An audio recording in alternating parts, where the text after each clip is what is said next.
What's up, guys? Welcome back to the 12th episode, which is kind of ironic because it's not the Ryan Blaney episode with the events of this past weekend. Um, it is we'll get to it. We'll get to it. I'm getting ahead of myself. Anyway, 12th episode of season 3 of the Trackside Girls podcast. We didn't have any Formula One, didn't have any IndyCar. It was only NASCAR this past weekend. Little added bonus, also ARCA um was racing. We'll talk a little bit about that. But we don't normally, but we're gonna throw it in this week. Um, but the other two don't come back until this weekend. So they were at Talladega this past weekend. I was there. Probably the best weekend of my life. Um, let's start with the beginning. Um, let's start at the lowest level ARCA. Um, I am good friends with Lawless Alan and his fiance Lexi. So the very end of the race, I mean, he was leading a lot of it. I think he started maybe fourth, um, but he was leading a lot of it. So I went to his pit box, uh, probably 10, 15 laps to go, and was hanging out there because he was in the lead. Um, and so I'm sitting here watching, like witnessing this happen, and they have it's like a one lap shootout, like whoever like gets it, you know. Um, and it's a delay on NASCAR telling us who won. Or not NASCAR, but like who, ARCA is basically NASCAR. Um, but True. they are it's a solid 20 seconds of like pure silence in this team. And then all of a sudden, everybody on the top of the box just starts screaming. Like, so Lawless Alan won his first ARCA race at Talladega with Venturini Motorsports. And I went with Lexi all the way to Victory Lane. I was in Victory Lane taking pictures, doing like I took a little video um just of that experience because that's a moment you're never gonna want to forget. It being his first ARCA rate or ARCA win, and it's incredible. It was everybody was so excited for him. It was a long time coming. He's a talented driver, and I'm very happy that I got to be a part of it. That um that I was lucky enough to to experience it with those guys. Like I don't think he knew who I was, but um the owner, Mr. Venturini, like he went to walk past me because he was behind me, and he like grabs my shoulder and like squeezes my shoulder like in excitement. Like and then he like me and him make eye contact, and I'm like smiling like crazy because like like that hello, like and but Hello. I don't think that like it registered in his head that he knew I because like I've met him before. He gave me a tour of the shop before.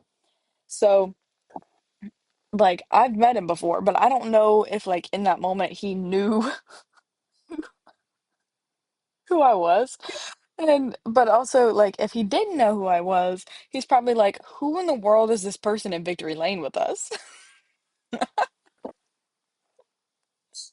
But but yes, that was an incredible experience on like right out of the gate on Saturday. I immediately had to jump into the Xfinity race. Um we're gonna do the play-by-play for the Xfinity race. I didn't have a play-by-play by the ARCA race because most of the part I was not paying attention for a lot of it. So uh but let's do the timeline of the Xfinity race. I actually low-key don't remember the Xfinity race like at all. I Like my mind is like blank. Like I have no idea. So I'm the opposite. Like I watched the entirety of the Xfinity race, but I like kind of tapped out for at least like I kind of tapped out on like over 50% of the Cup race because I was not feeling great. Um I'm so glad I did not leave or else I would have like I would You have would have cried for cried. different I would have cried for different reasons. Yeah, you would have. Um, but we're going to talk about this Xfinity race. To the rear, Anthony Alfredo, Brennan Poole, and Cesar Barcerella for unapproved adjustments. But it was Jesse Love to get pole at Talladega. I honestly thought he was going to win again because this was the same race he won last year. Same paint scheme, like, Oh, okay. It came back to me. I remember it now. I okay. I remember. Um, We're good. but it was RCR teammates on the front row, for this race. What threw me off was Joey Gaze started fourth. Yeah. That baffled me. Ah, But the um it was green until the end of stage one, where Jesse Love won stage one, Austin Hill second, Sheldon Creed third, Christian Eckes fourth, and Ryan Sieg fifth. They get going again as Jesse Love again leading Nick Sanchez on the outside this time. And it is green until lap 50, where it is the end of stage two, where Austin Hill gains that win. On the restart, Jesse Love leading from the inside, Eric Almirola on the outside because Austin Hill chooses to restart behind Jesse Love, which this is a drafting track, so you need to work with your teammates, basically. yeah. So it makes sense for them to start in line with each other rather than beside each other. It is green until lap 79. Jeb Burton turns Sammy Smith, who spins into Greg Van Alst, and both crash into the wall. Jeb bounces off the outside wall. Parker Retzloff, Josh Williams, and Ryan Sieg receive damage. And then Ryan gets his damage by spinning into the grass. Um, for the restart, Sheldon Creed is on the outside, Brandon Jones on the inside. It is green until lap 101. Eric Almirola moves to the top lane on the backstretch, but is not clear and makes contact with Catherine Legg. Jeffrey Earnhardt and Brandon Jones are also collected. I hate this for Catherine Legg. She was running like so well, and she gets caught in another thing, second week in a row. Like, you can argue last week at Rockingham, you can argue partially her fault, okay? But this one, she was literally just like innocent bystander on this one. Isn't she racing at Texas too? Um, Does it is it Texas and Kansas or is it just Kansas? Because I know she has like a couple more, doesn't she? I want to say Mexico City is a cup one. Oh yeah. That one. Yeah, so she's doing both Cup and Xfinity. Yeah. I was gonna say, because I thought she had Texas as one and then Kansas as one, but I don't remember. Yeah, she's doing a couple more for sure. What the heck? So once we get under the choose, um, big RIP to Leland Honeyman Jr. He spun while he was doing the choose and had to go to the back. Yeah, I was like, what the heck? Like, RIP, my guy. Like, that sucks. But on the restart, it is Austin Hill on the outside, Connor Zilic this time on the inside. And so the way this happened was it's essentially three wide, three slash four wide at this point. Like there's four people involved in this. Um, it's between Jeb Burton, Jesse Love, Connor Zilic, and Austin Hill. Okay? Austin Hill honestly should not even been in this because like where was he at? You know? Um, but Connor Zilic is blocking left and right. Okay? He gets shoved a little too hard by Jesse Love, which sends Connor spinning into the inside wall. Nose first, going probably at least 190 into the inside wall. He does, because of this, he does have to sit out this week. Kyle Larson will be racing in his car at Texas. Yeah, because he has a back injury. Because he hurt his lower back. Like, the inside safer barrier hit the concrete wall.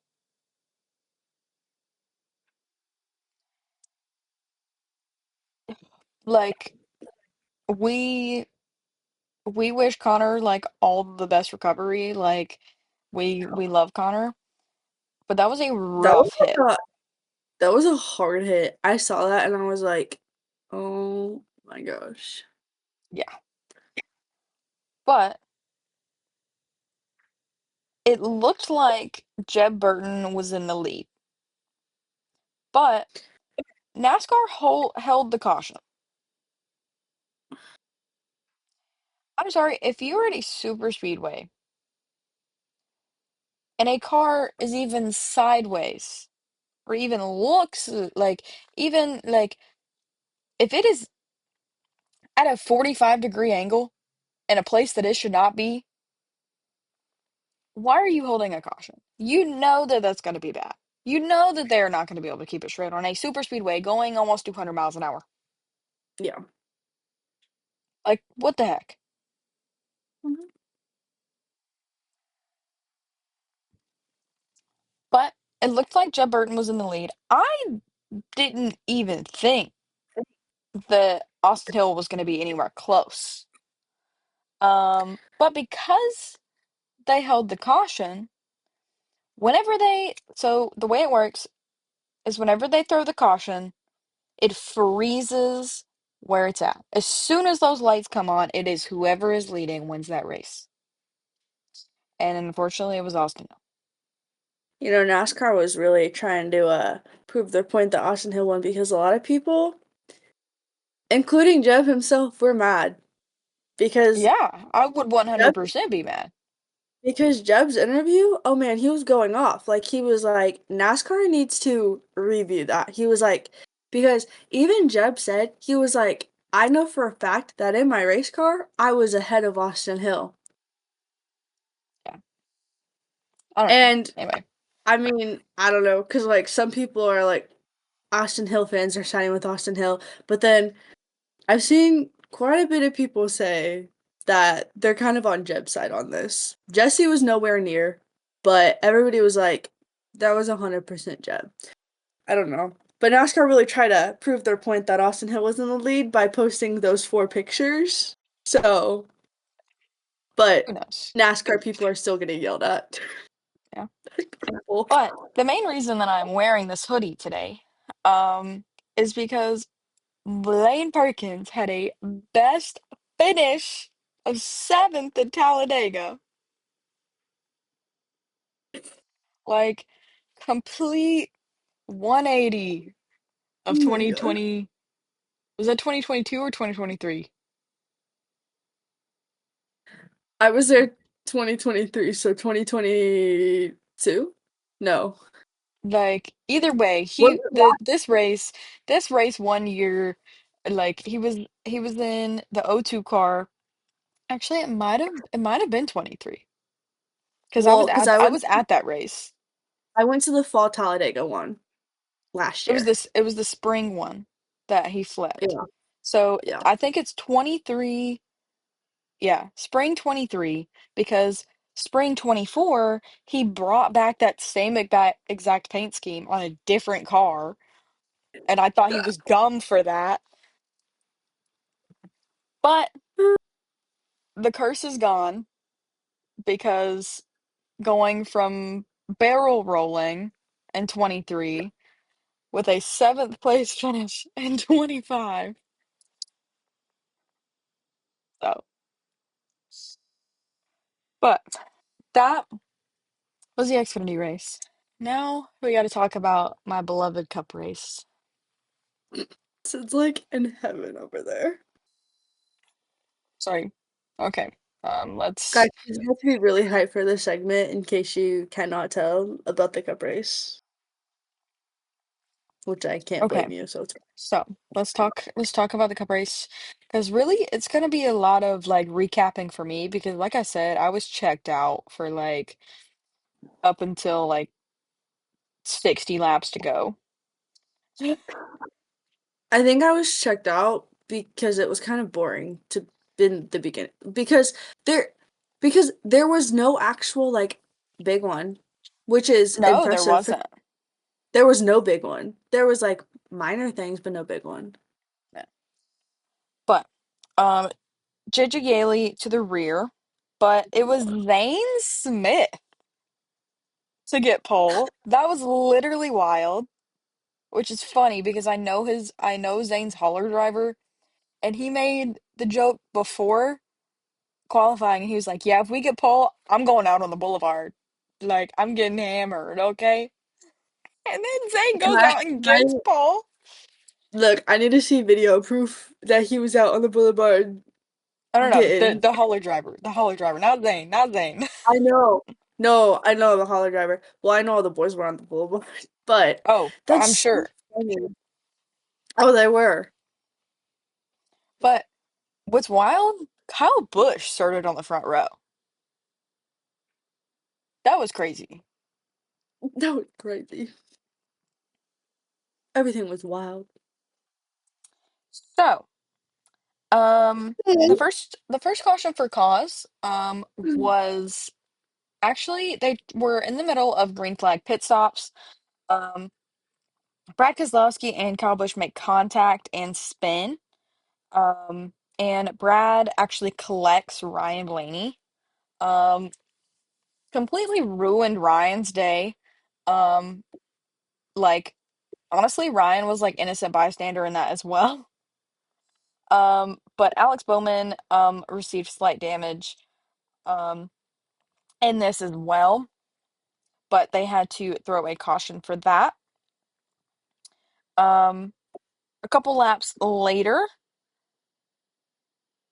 um, Christopher Bell gets a bad push from Denny Hamlin and spins down the backstretch, with Chris Buescher making hard contact with the inside wall. That was also a hard hit.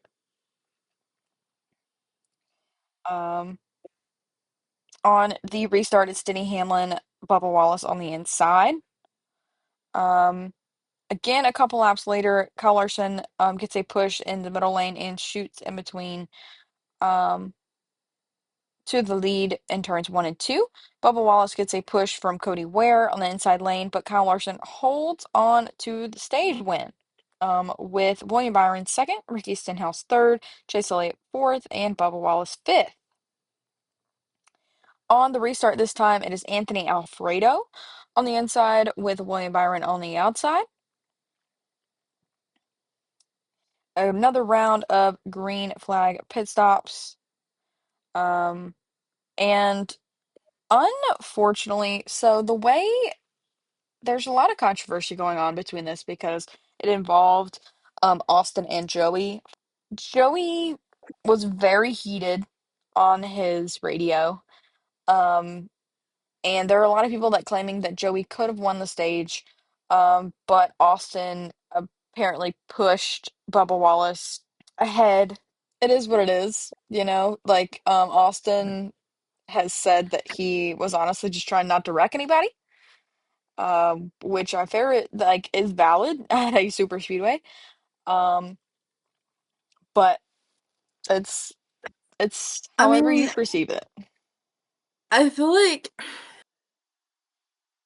I feel like Joey gets mad about a lot of things that can't really be helped. But at the same time, I'm like, honestly, Austin was, yeah, trying not to wreck anybody or wreck himself because sometimes when Bubba's out front and people try and push Bubba, He Bubba's car doesn't can't handle the know, push. yeah, he doesn't know like there are sometimes that some drivers don't know how to handle being pushed. Exactly. And I hate to say it, but Bubba is one of those people that don't know how to handle being pushed because there's been some times where somebody's pushed him and then Bubba's car goes the opposite way and then sometimes Bubba causes a wreck. Yeah. Some people just don't know how to be pushed, but honestly, Austin was just trying not to wreck anybody, but he kind of did back off of Bubba at one point. So, But Joey just gets on. it ended up being Joey in second, Kyle Larson in third, Austin Cindric in fourth, and Carson Hocevar in fifth Not gonna for that lie, stage.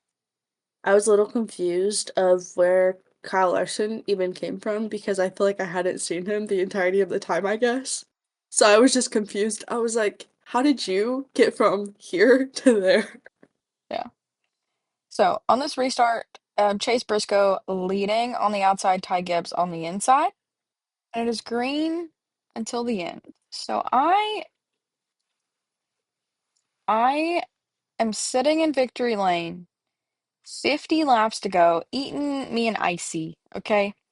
It comes 20 laps to go. I'm standing up, like, so I can actually get a good spot because it is very likely that Austin Cindric is going to win this race. He's leading, good chances, standing there. 2 laps to go. You still have no idea who's going to win this race. They take the white flag. As they are coming around, before they reach the start finish line, there is a group of lap cars. I'm sitting here freaking out, thinking that he's going to have to slow down. Instead, he uses the lapped cars as a side draft to get ahead.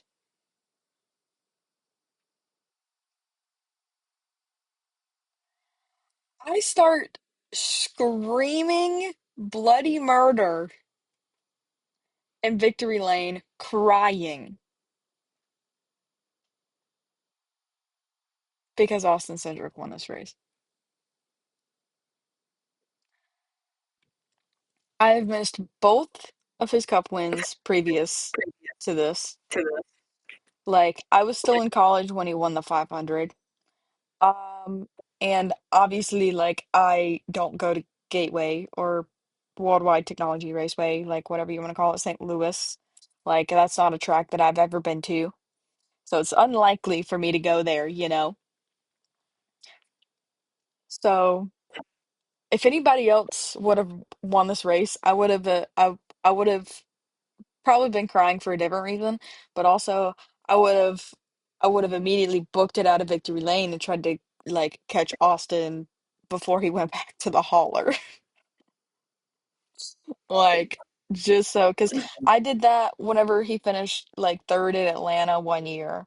Like I that's what people don't understand. I posted a video on on TikTok. One, my reaction to the end of that race, but also just like the pictures over the years of me in Austin. Like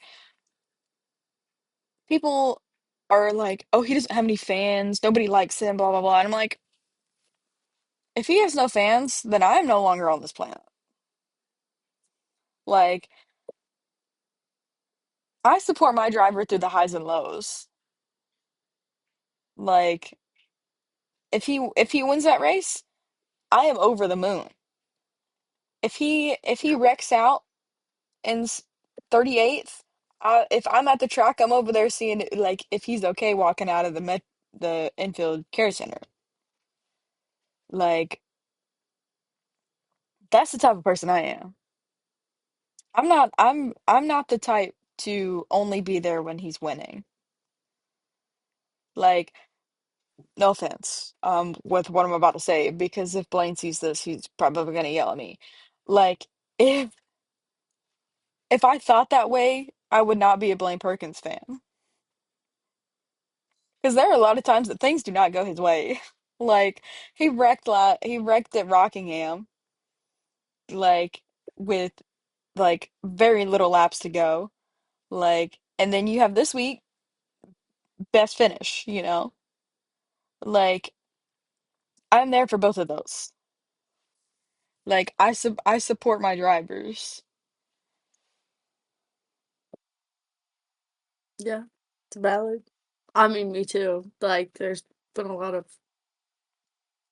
I mean, yeah.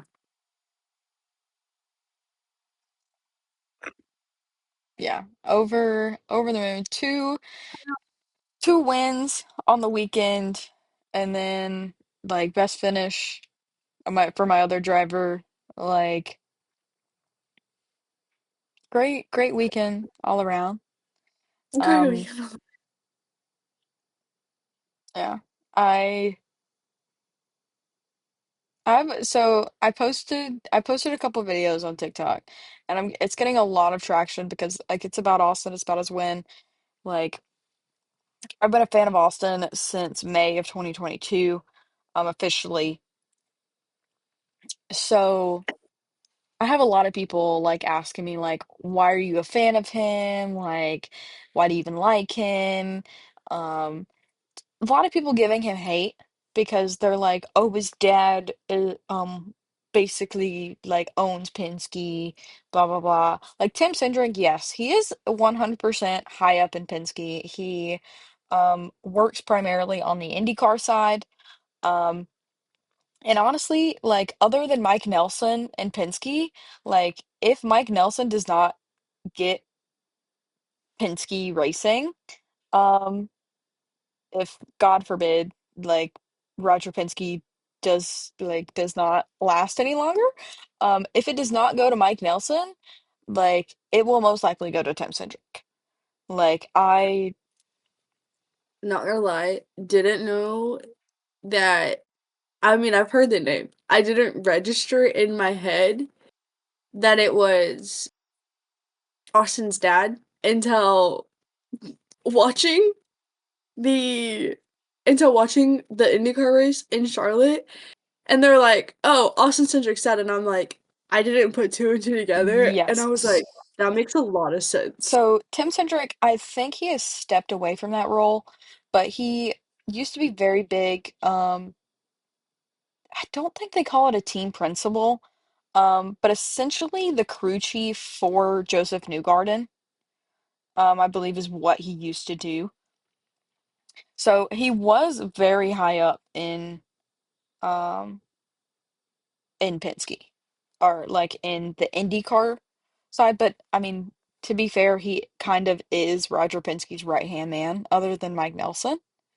So, like, if someone were to inherit like Penske Racing, like he would 100% be in the top three. Um, and a lot of people are like pulling out the Nepo baby like comments about Austin, and I'm like, one, you guys have never met him. Like, the amount of times that I've annoyed that man, like you would think that he Mhm. would tell me off. He has never once been rude to me or like any request that I have asked of him, like he has like I would say there's little less than a handful of times that he said no to anything. Like a lot of my glasses stuff he refuses to do just because he thinks he would look dumb, which fair, okay. But like this he is one of the nicest drivers in the garage. Like he's he is one of the goofiest people. Like I just feel like because there's What's not funny, a you lot can of make it. content, Yeah. like yes, he's involved in like a little bit of stuff, but like unless you go back and watch like the Penske games from when he was in Xfinity, True, those are nowadays, funny. yeah, nowadays there's not much content of him showing his personality. Like the most we got was the drivers only broadcast when it was raining. Like what is that? Was Which, that last year? honestly, well, they did this year too. Well, I'm talking about when he was a pit reporter. Because when he was a I pit mean, he reporter, did it. that was so funny. Like he has to I be a mean, little him. more I mean, professional in the booth, but whenever he was down there as pit reporter, like when him and Carson were the pit reporters again this year for it, yeah, they were funny. But when it was raining and he was with Jamie Little, like doing the pit yeah, reporting and all that, oh, it's hilarious because they trashed Harvick's hauler, exactly. which You I thought saw a was lot more of his kind of hilarious. personality. Like a lot of times you don't see that. Like the clip of his post-race press conference where Bob is asking him why is he still wearing the wreath. Yeah, Bro, that's so funny. That literally explains like so much of his personality. Like he's I like, think it's I'm so. trying to walk on the plane with this thing. Like, I just think it's funny. He is like, Bob, if you were to win Daytona, you mean to tell me you wouldn't wear the wreath all the time? Like, no, yeah, you like would. Honestly, the couple of times, like, whenever I meet Austin, he's so funny. Like, you can crack a joke to him and he'll start laughing. Sometimes he'll like crack a joke back to you and you're like, bro, what? I need the what's funnier than 24 joke from Austin for my birthday. That would like my birthday is literally the Saturday of All-Star weekend. Like I'm pretty sure that's when do they do qualifying or anything like that? I don't think they do qualifying at North Wilkesboro I don't for the know. All-Star. But I don't think they do it. I'm pretty sure they are there on that Saturday at least. I think so. Because it's the heat See, races, right? my birthday's during the off season, so nothing happens. But still, that's I need the what's funnier than 24 joke from Austin. I was actually so whenever he turned 25, I was actually genuinely thinking about printing that out on a card and giving it to him. I have had actually you guys don't know the extent of a fan that I am of him. Like one my Instagram bio, my personal Instagram bio literally says number two's biggest supporter. Like, but nobody would ever like unless they actually looked into it, they wouldn't understand what I mean by number two.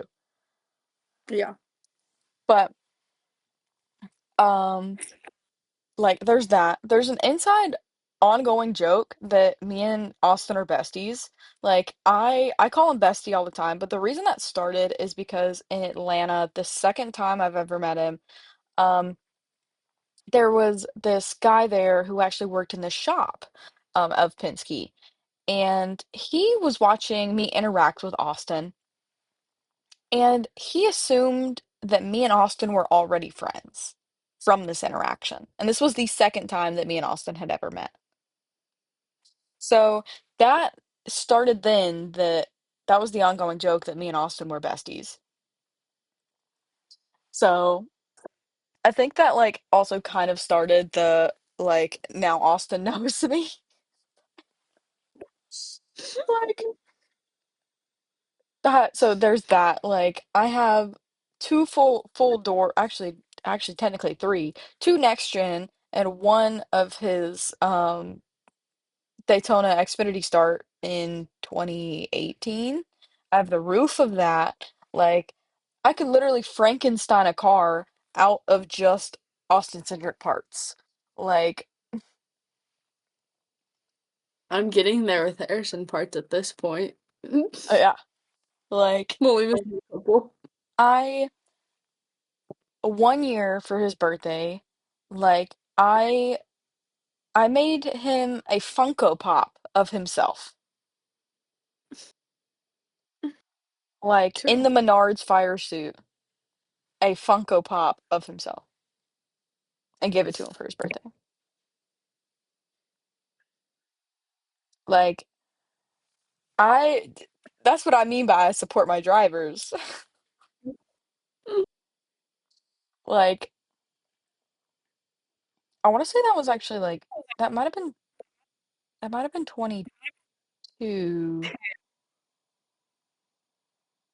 might have been that year, because I think it might have been the year before he turned 25. So I think he turned 24 because he's I want to say he's 26. His birthday's in September. It's always the weekend of Darlington, the throwback, or not throwback, Southern 500 weekend. As long as they don't screw up the schedule. I don't know if it is this year or not, but it's like September 2nd or something like that.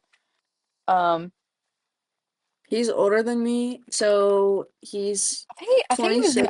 think he's He 98. he was born in 98. Yeah. So he's 26 right now, and he'll be 27. I only know that because him and Noah both are born in 98, and I know they're a year older than me. Because I was born in 99. Yeah. But but yeah. Sorry. That was like a whole rant of me just talking about Austin Cindric. Uh It really was. I'm just like, yeah. I'm like, I'm just here. Okay, let's get into the weekend because we actually got quite a bit to go over. Like Formula One is in Miami, IndyCar is going to be at Barber, and then we got Texas, um, which I think all three series, right? Does trucks go to Texas? So we have five races to go over. Um, so Holy cow. I guess we'll go over um Texas truck. So let's see the entry list. Um, I know Carson's running the number 7 truck. yes. And like we I think mentioned before for the weekend, Kyle Larson is going to be in the 88. But for the one truck, it is Brandon Jones for Texas. Nathan Bird in the O2. I don't know if he is normally in the O2. I'm not sure. Um, Cody Dennison is going to be in the number 2. Nick Sanchez is going to be in the '07. Carson Hocevar in the 7. Um, Stephen Parsons in the 20. Josh Rome in the 22.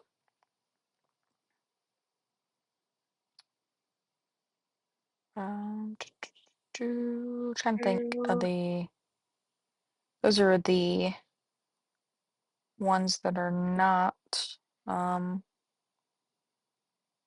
normally. Ooh, Texas.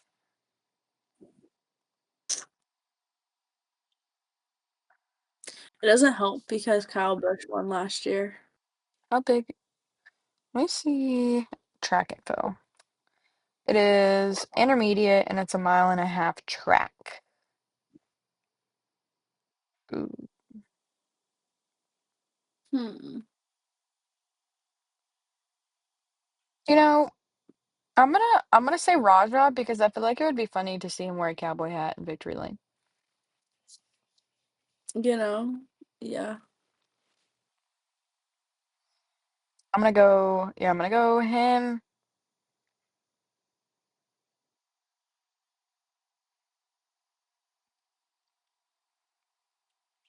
You know, it would be wild if it was Gio. I was actually thinking Geo and then Carson. Okay. That's what I'm thinking. That and I just want Geo to win. So those are our picks for trucks. Now Xfinity is Nick Leitz in the '07, Corey Oh Day yeah. in the '17, Riley Oh, Herbst in the '19. oh yeah, Riles. Catherine Legg is running this race. Joey Gaze in the 35. Mason Massey in the 45. Mason Maggio in the 53. Oh, hold on, we're going back to Talladega. Um, Mason Maggio made it into that race by 1,000th of a second. Jeez. Like, I have his reaction video. I didn't get the initial part. Like, his team were down at the end of the building and, like, literally lifted him up in the air. Like, they were so happy. Um, but I do have the like second part of it where he comes around the building and like runs to his dad. It's such a good moment. Such a good guy.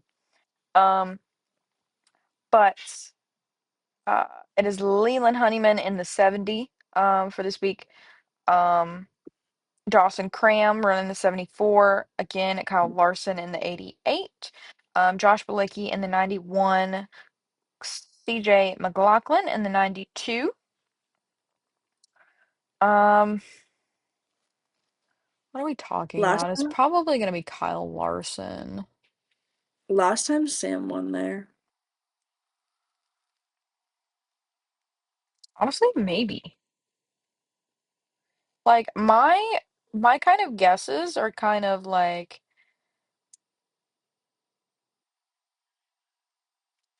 I was kind of Kyle thinking I was kind of thinking Sam and Harrison because they have both won at Texas before. Fair. I'm still not going to count out Kyle Larson. Like we Yeah. know the equipment that he's in. Like we know how good of a driver he is. My only hope is someone wrecks him out because I get tired of watching him win. So I'm gonna go Kyle Larson and you know, Corey Day. Let's see it. Wow. Let's see it Wow. happen.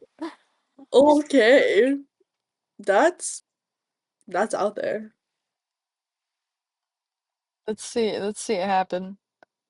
Let's see it happen.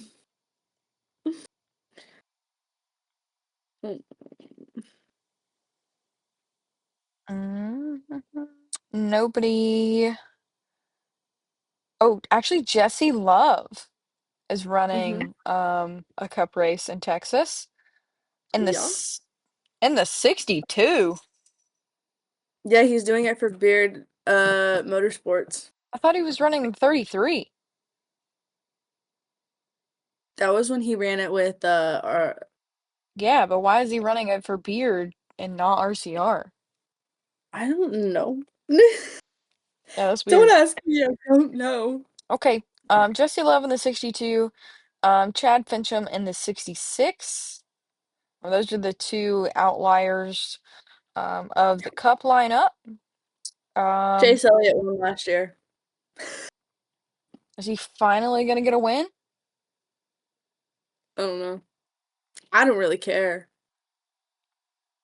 but I really don't know who I'm gonna pick. Um,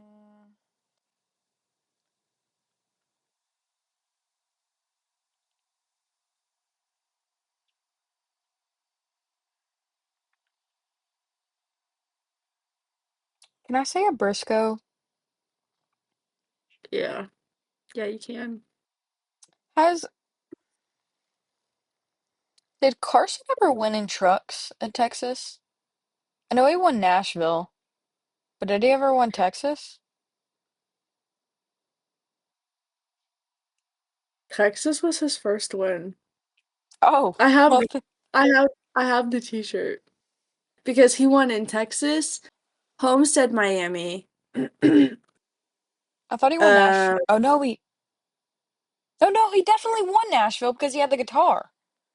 he won in Nashville. He's won 4 times because he won Texas, his first win, Homestead, Miami, Nashville, and then Brick was his fourth win. He's won 4 times in trucks, but he has won at Texas Okay. because it was his first one. So, So what? I said so Briscoe and Hocevar. yeah, because I was almost gonna go Carson and Blaney because I feel like it needs to happen. Good Cardi B. Okay. Now we gotta talk about IndyCar. I have no idea. Let me see.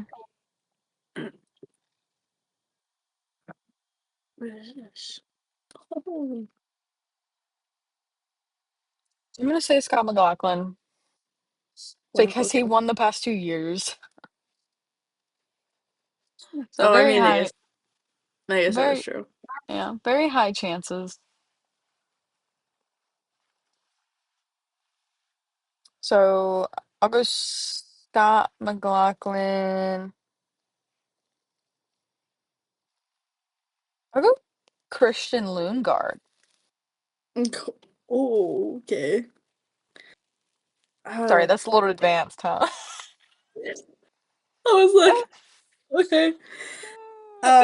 You know what? I'm gonna go with the good old Joseph Newgarden. Okay. See what happens. And we'll go with Alexander Rossi. All right. We're going for it. Now for F1 in Miami, Lando Norris. I Like, feel like I feel like Lando Norris is the only right answer. Lando yeah. Norris. So Lando Um, Norris. I would. Racing Bulls has a pink livery for Miami. Bro. Um, so another update. Formula One is to race in Mexico City until 2028 because they added a 3-year extension. Um, I'm trying to think. My other guess would be like Charles. Um, because the year I went, it was Max, Charles, and Fernando on the podium. Oh no, it wasn't. No, it wasn't. I think Checo. I think it might have been. Was Checo on the podium that year? Checo might have been on the podium. I don't know. Um,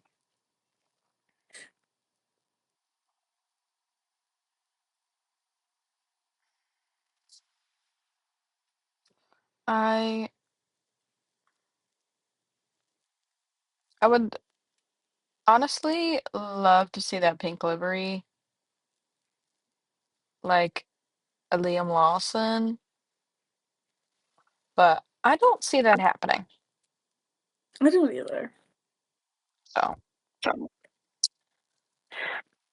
because really, we don't have an American on the grid anymore. No. So we have no one to represent us, No. in Miami. Because F1 hates Americans. Yeah. And then like our token American was Daniel Ricciardo.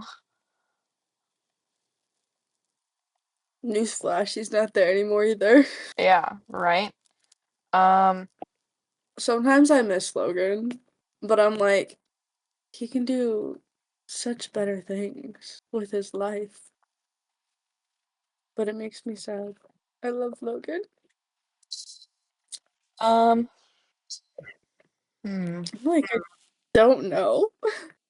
You know what? Whatever. I'm just gonna say a Lando and a Lewis. Go, fine. I'll go Lando and Charles then. Okay, cool. Okay. Glad we settled that. Oh, also Ferrari has a new livery for the weekend too. Um, but all right. Think that is it. Here's my this side. There you go. Um, all right. I think that is it. Let's. Where did I put it? I know I go. Oh, there it is. Okay. So, I guess we're gonna close it out. Thank you guys for watching. Thanks for listening. However you enjoy our lovely podcast. This has been episode 12 of season 3 of the Trackside Girls podcast. And we're gonna do this outro. It goes peace, love, and race cars. I knew And you're gonna use an and Austin. the number 2. Unfortunately, I didn't want to open one of my Menards cars, so this is the closest one we got. And then, This is the this is the closest one to me. I should really invest in moving my race cars, but I just, Riley, yeah. can't. It's fine. But alrighty. Peace, guys. Peace.